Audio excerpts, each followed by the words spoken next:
The story I'm about to share with you guys happened back in 2015. The story is a bit funny. It's about the church. You know, the guy that owned the church was a very young boy then. He says he can't come our streets. He came to meet us and he was like, he wants to host a program. He came with one guy, and that guy was a very bad boy then in our streets. So he came with the boy, and we were like, this guy with this guy, church, how come? So we're like, okay, maybe people they repent. So he came and he was like, he wanted to do a program. So we gave him a space. Then this thing happened in ATT. So we gave him a space and he started the program. So the first day, normally everybody in the street, we went to the church. We started with him that day. That was the first day. But some people that actually noticed those things, that noticed those awkward things, actually stopped going. People like me and my parents and some other people, we stopped going. Like that day, the first day we went to the place, we didn't go again after that day. So the church was going like that, People started coming like the church, in less than 3 months, It was a program, that's what he said, though. From program, that place turned to church. That place turned full, like from the starting of our street to the end of the street, they filled up with people. This entire it was going like that. It was going like that. Before you know, 6 months later, or more, pastor no dey carry security. Like this pastor then, come dey block our streets. Like for the area now, if you know they go to that church, you be like devil. It was right in front of our gate then. I couldn't do anything. So these things continued like that and like that. You see, sometimes I don't know.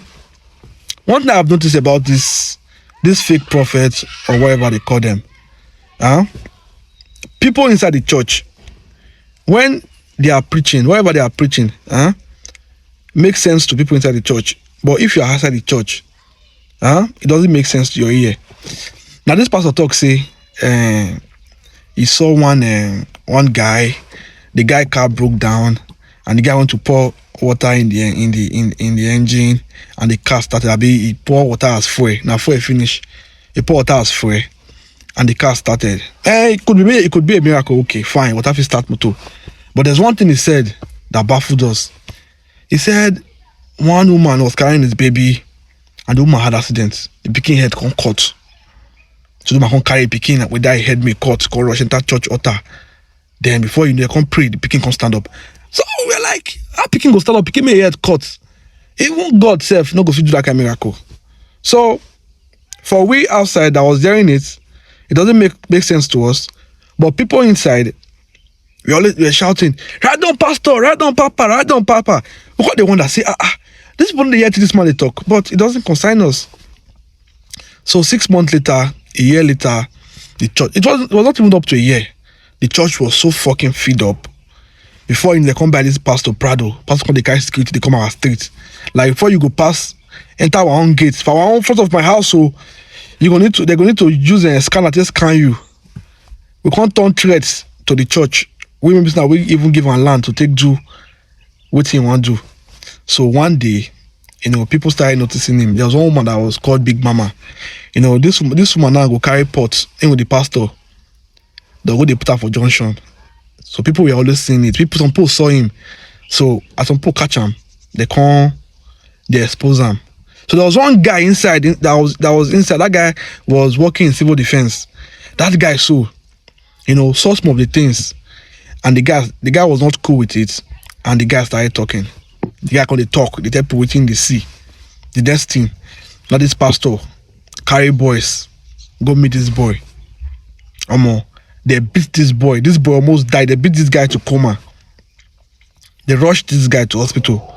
Now God even help the boy self. The boy for die. They actually showed that news on ITV then.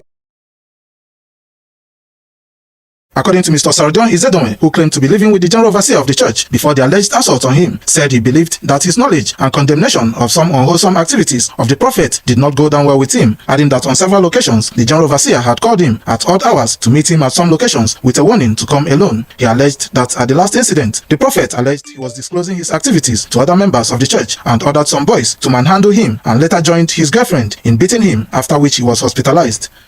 At the time we go to the church, the members a few members were already in church waiting for him. They were singing praises.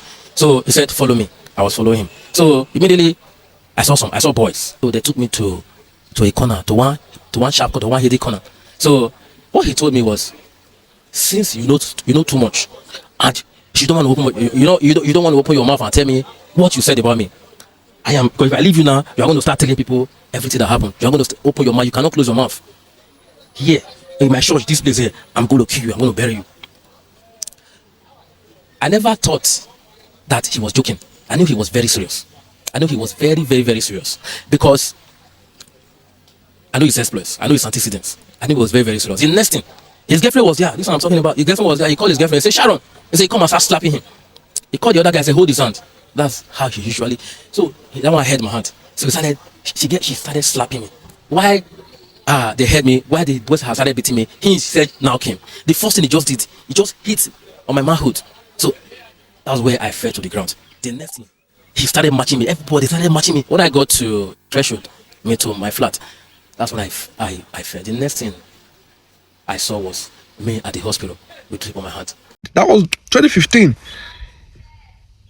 But people kept going to the church, knowing fully well that church was fake. It got to a point that people were buying tickets to see the pastor. You see, after that incident that pastor did by beating that boy, the whole street got angry. We got furious. That guy was in our streets. We knew him. So all of us got angry. We went to the church and we destroyed all the youth in the area. Destroyed that church, and they drove the pastor away. Then we started hearing stories. People that went with him, because definitely some people go follow him now. There's some women that they believe pastor died, whether fake or real. As I say, miracle they there, they don't care. So they followed him to the new location. Some of them started having issues and they left. The next location that they went to, they still chased them away, and they still went on that location. But what baffles me is that people keep going there, even if they know that place is not a church. Even if they know the things that is happening there, they still keep going. You see, people are very desperate. As far as a miracle they there, they don't care anymore. They don't care. People just want that instant miracle. They don't know if that place is a church or a ritual ground. See, my own be say, if you want to be native doctor, not they drag God name they put for mud. Don't go and open the place and call it a church when you know you are doing fetish things there. Just call and share. We not go vex. Yeah, we not go vex. The normal thing. Call and share him. Just tie red cloth put. People will still come. Don't call it a church now. It's that's why I keep saying this. Some places are not churches. They are ritual grounds. It's 2023 and we need to be smart,